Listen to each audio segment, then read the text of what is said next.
فرزند دلبندم بنویس از بنده خدا علی رضا به عزیز ایران دکتر پزشکیان.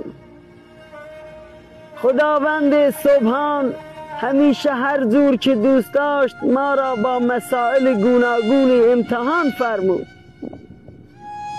جدم را با زمینهایش امتحان فرمود، او را به بنگاه املاک کشاند و 1000 متر از زمینهایش که در بهترین جای منطقه بود را با 1 کیلو سیب زمینی عوض کرد.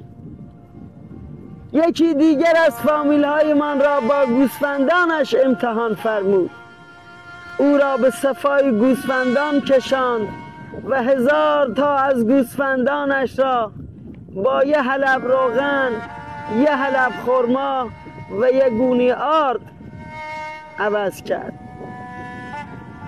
حال مرا با مشکلات زیادی مانند بیکاری، گرانی، تورم، بی‌عرضگی مسئولان، اختلاس مسئولان امتحان فرمود. به امید روزهای بهتر نشسته بودیم اما روز بهتری نیامد. حال من به نمایندگی از جوانان ایران از شما درخواست می کنم که مشکلات مردم را حل کنی. اگر چنین کنی تو را به دعای خیر مدد خواهم جست و اگر غیر از این کنی از جگر سوخته ناله‌ای سر دهم که لهیب آن کل مجلس را با خاک یکسان کند و کسی را یارای مقابله در برابر شرار آن را نباشد.